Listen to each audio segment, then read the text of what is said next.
The Lost Steps DLC and Update 35 has been out for a little over 2 weeks now on PC, and it is about to launch, if it hasn't launched by the time this video comes out, on console. And to be completely honest with you, it has been interesting to say the least. In today's video, I want to give a review of this DLC, the base game update, and my overall thoughts on how the game feels at the current moment and where it's headed. Thank you again to all my YouTube members and patrons. I do really appreciate all the support you guys have given me. It really means a lot. If you'd like to become a patron or member, make sure to use the links below. You can get your name up here in the video, you can get access to our members Discord, and much more perks. So for those of you that don't know what's going on, Update 35 was probably the most criticism I've seen this community give ZOS for a patch in the time that I've played the game. And I think it was rightfully so. They tweaked and changed numerous things in combat and with classes because they wanted to make the game more accessible. In other words, they wanted to make content easier for people that normally couldn't do the content. The way they went about it wasn't necessarily the best way. They nerfed damage, they changed dots, they nerfed healing, they didn't nerf incoming damage, and much more. So what I did is I tried to get an accurate view of the update by going and doing content in different myriads of the game, and also just listening and getting feedback from players that have ran content that I didn't get to run, and just see how that feels with my class and how the changes feel without changing anything about my class. So first off, I ran the newest DLC dungeons on Vet for Lost Depths, and I want to take a minute here to say that the dungeons were really cool and well made as usual. It kind of sucks because the dungeon design team always makes great content, and I don't want these dungeons to get overshadowed by all the other crap and criticism that this patch has brought. But if you're looking for 2 new dungeons that are fun and engaging, then I think the DLC is a solid buy in that regard, because that's really all it brings. But it just sucks because it's kind of overshadowed by this Update 35. But back to how this content felt. Normally, I'm able to complete the newest dungeons on Vet on day 1 for DLC with quite a bit of a challenge involved. It's not normally a walk in the park, and it takes multiple tries. I went into these not changing anything about my class to get an accurate view of how they felt post nerfs, and honestly, it felt dreadful. Trash mobs felt like a slog, and the bosses lasted so much longer. To me, for combat, dots were feeling very weak, and it feels like I was hitting like a wet noodle. It wasn't very fun, and for Earthen Root Enclave, we got all the way to the final boss, and we probably could have finished it if I didn't need to go IRL, but the dungeon was slogging by. It just felt unsatisfying. It just was not fun, you know? And it took away from the experience. You definitely can feel the damage nerf in DLC Vet dungeons for mid-tier players and newer players, which sucks because this patch was supposed to make this content easier for players like myself. But like everyone said, it wasn't going to do that. They have successfully made it harder for players like myself that are on the fringe of the endgame to clear content. High endgame players won't have issues in these Vet DLCs, but they are having issues in Trials now. This struggle will go down the chain to newer players as well. I also did Graven Deep, and we didn't get very far in that one either.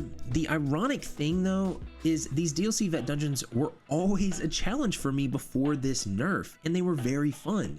Now they just feel like a slog, and it just feels like nothing needed to be changed in these because they were already a challenge. So then I continued my research doing non-DLC Vet dungeons, and these felt pretty similar to before.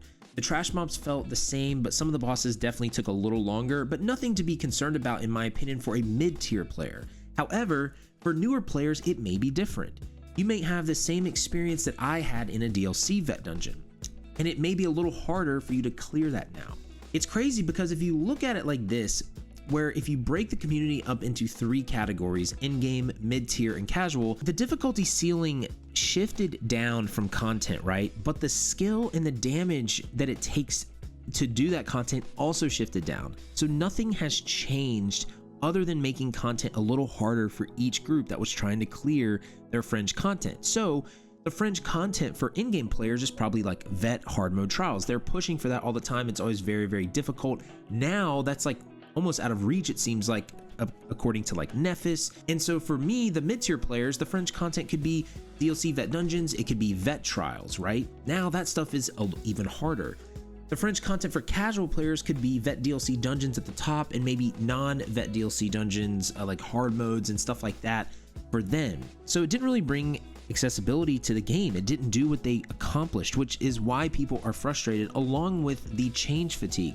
I also had some reports that some people were doing some of the arenas and it made the time a little longer, about 10 minutes. So it seems like, again, it depending on which category of player you're in, if you're in casual, mid-tier, or in-game, you're gonna see different results. But the goal is they wanted to help newer or casual players or mid-tier players be able to do harder content, but it's not looking like that's the case, which is really frustrating. So I went and did a non-DLC world boss to see kind of how that was, because those are usually very, very easy.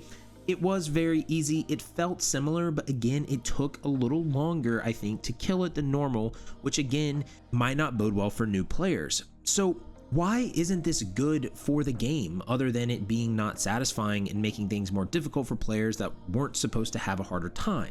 Well, it can bring even more toxicity and harder content, because people in pug groups, people in trial groups are going to want the best that they can find sometimes when it comes to DPS. And they may kick people from those dungeons, they may kick people from trials, and it just breeds more instances where that can grow. And that sucks, because that makes the experience worse for newer players. It will also affect the economy, because people aren't going to want to buy as much stuff to upgrade their gear if things are just going to change next patch. I mean, we're already almost at the next patch cycle. It's crazy. They're going to have an ESO live coming up here soon where they're going to be talking about that. So we're almost at that cycle, and it might just change again. They could completely revert these changes. It just doesn't feel good, right? All in all, this update kind of overshadows the great design of the DLC dungeons from Lost Steps, because it changes the game in a way that it didn't need to be changed. No one was asking for this update, yet they rolled it out and they are paying the penalty for it. Players are leaving the game in droves from all phases, I think. And people are tired of this kind of change every 3 months. ZeniMax is seriously hurting their game this year, and they probably picked one of the worst years to have a bad year, in my opinion. There were so many games that came out this year and that are coming out the rest of this year and early next year that they're gonna have to create something breathtaking next year to pull a lot of these players back in, because I think a lot of people are honestly going to leave and may never come back. There's probably going to be an exodus where it's like a 2-year hiatus almost, because you got games like Lost Ark, you got games like the new WoW expansion, you've got the Harry Potter Hogwarts game, you've got Elden Ring that came out, you've got the Pokemon game that's coming, you've got Starfield, you got God of War, Call of Duty. Now, I know not everyone is gonna play, Call of Duty or World of Warcraft, but there's tons of games here. You've got Final Fantasy, you've got New World that's coming out with the new expansion. There are a lot of games this year that are trying to make a push, and ESO is honestly kind of declining in that sense, and you can see it. And that's sad, because this was a year that they could have stood out above a lot of this stuff, and they could have really cemented themselves as a top 3 MMO for a long time. And I think they're kind of falling, which kind of stinks as a content creator for the game. This is what happens when you try to cater to everyone and you don't design your game around fun, engaging gameplay. Instead, it's designed around making the most money short term, which is what I think the game has shifted to, which is sad. A lot of MMOs do this now, and it's very sad to see. But I would like to see what you guys think about this down in the comments. What's your review of it? For me, I did not like this update. I have not liked this update, and I think it's probably one of the worst ones we've gotten in ESO in a long time. But let me know what you guys think. Again, thank you to my members and everyone as well that supports the channel. Make sure to check out these videos above here as well. I would really like to hear y'all's feedback on this update as well, and what you're going to be playing and all that stuff and jazz. But until next time, y'all, just remember, have faith, be great, and I'll see you on ESO.